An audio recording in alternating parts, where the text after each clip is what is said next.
Lonjakan laba bersih hingga 37,7% ini didukung pertumbuhan volume penjualan serta pundi keuntungan dari aksi divestasi aset.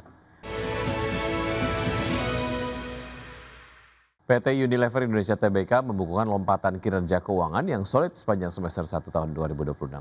Lonjakan laba bersih hingga 37,7% ini didukung pertumbuhan volume penjualan serta pundi keuntungan dari aksi divestasi aset. PT Unilever Indonesia Tbk mencatatkan lonjakan laba bersih sebesar 37,7% menjadi 2,97 triliun rupiah pada semester 1 tahun 2026. Perolehan tersebut melesat dibanding periode sama tahun lalu sebesar 2,16 triliun rupiah. Penjualan bersih emiten berkode UNVR ini naik 7,05% mencapai 16,9 triliun rupiah dengan penopang utama segmen perawatan tubuh serta kebutuhan rumah tangga. Aksi penjualan aset dari operasi yang dihentikan menjadi pendorong utama lonjakan laba perseroan. Unilever Indonesia membukukan laba penjualan operasi yang dihentikan mencapai 870,27 miliar rupiah. Pos pendapatan non-recurring ini mendorong total laba operasi yang dihentikan meroket menjadi 887,86 miliar rupiah. Sementara itu, biaya keuangan perseroan juga berhasil ditekan signifikan menjadi 14,64 miliar rupiah dari sebelumnya 67,18 miliar rupiah. Pemirsa, PT Samator Indogas Tbk membukukan kinerja keuangan terbaik sepanjang sejarah pada semester pertama tahun 2026. Ya, lonjakan laba bersih hingga 178% ini ditopang efisiensi operasional serta tingginya permintaan gas industri dan medis. PT Samator Indogas Tbk mencatatkan lonjakan laba bersih hingga 178% menjadi 67,4 miliar rupiah pada semester 1 tahun 2026. Capaian ini melesat dibanding periode yang sama tahun lalu sebesar 24,2 miliar rupiah. Laba bersih yang diatribusikan kepada entitas induk juga meroket hampir 3 kali lipat mencapai 65,2 miliar rupiah. Di sisi lain, pendapatan perseroan tercatat tumbuh 8,9% menjadi 1,54 triliun rupiah berkat tingginya permintaan sektor kesehatan dan manufaktur. Pencapaian EBITDA perseroan tercatat sebagai tertinggi sepanjang sejarah untuk periode semester pertama.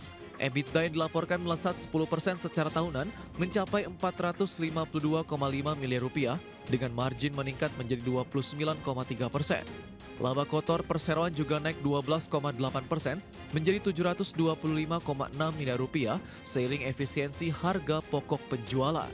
Direktur Utama Rahmat Harsono menyatakan peningkatan kinerja ini didorong oleh optimalisasi utilisasi pabrik serta efisiensi konsumsi listrik. Manajemen menegaskan perbaikan fundamental operasional menjadi kunci utama lonjakan profitabilitas perseroan. Pengendalian beban operasional yang ketat serta penurunan biaya pembiayaan bersih turut memperkuat kinerja keuangan emiten berkode AGII.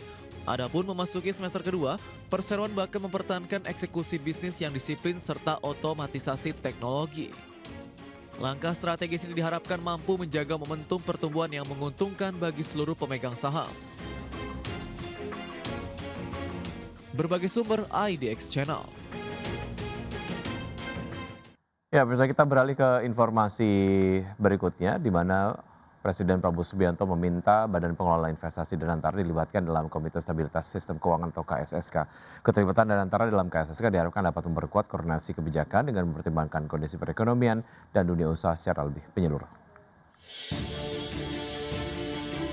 Presiden Prabowo Subianto meminta Badan Pengelola Investasi Danantara dilibatkan dalam Komite Stabilitas Sistem Keuangan atau KSSK. Pelibatan Danantara tersebut diarahkan untuk memperluas perspektif dalam setiap pengambilan keputusan KSSK.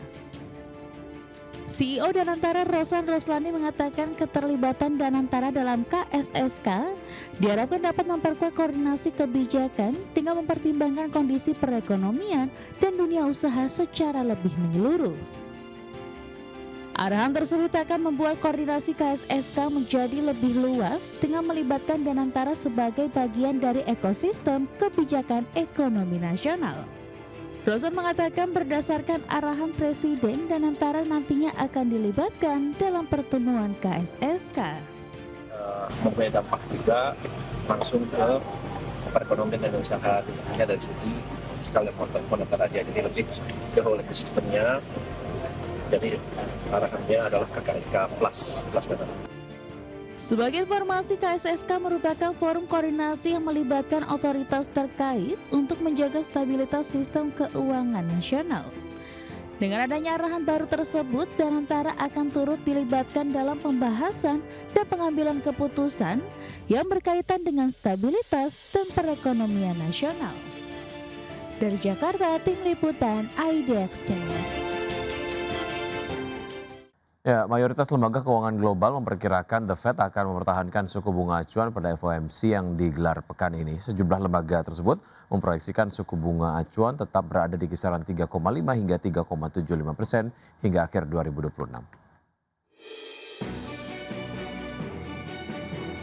Mayoritas lembaga keuangan global memperkirakan The Fed akan mempertahankan suku bunga acuan yang pada rapat kebijakan yang berakhir pekan ini. Namun semakin banyak analis yang mulai melihat peluang Bank Sentral Amerika tersebut menaikkan suku bunga akibat lonjakan harga minyak yang kembali memicu kekhawatiran inflasi.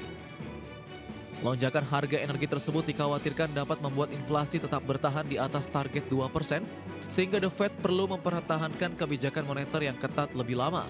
Meski demikian, sebagian besar broker besar masih memperkirakan The Fed akan menahan suku bunga pada pertemuan pekan ini. Sejumlah lembaga keuangan besar seperti Goldman Sachs, Morgan Stanley, JP Morgan, Barclays, HSBC, Nomura, Wells Fargo, Standard Chartered memperkirakan tidak akan ada perubahan suku bunga tahun ini. Mereka memperkirakan suku bunga acuan The Fed tetap berada di kisaran 3,50% hingga 3,75% hingga akhir 2026. Sementara itu, Citigroup menjadi salah satu lembaga yang masih memperkirakan The Fed akan mulai memangkas suku bunga pada 2026. Di sisi lain, sejumlah broker mulai mengadopsi pandangan yang lebih hawkish. Bank of America Global Research menjadi yang paling agresif dengan memproyeksikan 3 kali kenaikan suku bunga masing-masing sebesar 25 basis poin pada September, Oktober, dan Desember. Adapun pelaku pasar kini menantikan hasil rapat The Fed beserta proyeksi ekonomi dan pernyataan Bank Sentral untuk memperoleh petunjuk mengenai arah suku bunga pada sisa tahun ini. Berbagai sumber IDX Channel. PT Arajaya Swasembada Tbk membukukan kinerja keuangan yang solid dengan meraih laba bersih sebesar Rp784,02 miliar pada semester 1 tahun 2026. Ya, lonjakan laba bersih sebesar 37,96% disokong oleh tingginya pertumbuhan penjualan gawai serta produk gaya hidup. PT Rajaya Swasembada Tbk atau ERA mencatatkan lonjakan laba bersih sebesar 37,96% menjadi Rp784,02 miliar pada semester 1 tahun 2026. Capaian ini melesat tajam dibanding periode sama tahun lalu sebesar Rp568,30 miliar. Pertumbuhan laba bersih ini sejalan dengan kenaikan penjualan bersih yang melonjak 22,39% mencapai Rp42,90 triliun. Penjualan dari segmen telepon seluler dan tablet menjadi penopang utama pendapatan dengan menyumbang Rp32,45 triliun. Selain itu, segmen aksesoris dan produk lainnya menyumbang Rp6,3 triliun, diikuti komputer dan elektronik sebesar Rp2,4 triliun, serta produk aktif dan lifestyle senilai Rp1,74 triliun. Kenaikan volume penjualan tersebut mengerek laba bruto perseroan tumbuh menjadi Rp4,80 triliun dari sebelumnya Rp3,96 triliun. Peningkatan pendapatan lainnya melonjak menjadi Rp437,56 miliar juga turut memperkuat laba usaha perseroan. Total aset perseroan tercatat tumbuh menjadi Rp29,34 triliun hingga akhir Juni 2026 dari posisi akhir 2025 sebesar Rp28,85 triliun. Sementara itu, total liabilitas dan ekuitas perusahaan masing-masing berada pada posisi Rp18,4 triliun dan Rp10,94 triliun. Adapun lonjakan laba periode berjalan hingga 43,96% mencerminkan solidnya ekspansi retail modern perseroan di pasar nasional. Manajemen optimistis penguatan portofolio produk dapat menjaga konsistensi kinerja keuangan hingga akhir tahun 2026 mendatang. Berbagai sumber IDX Channel.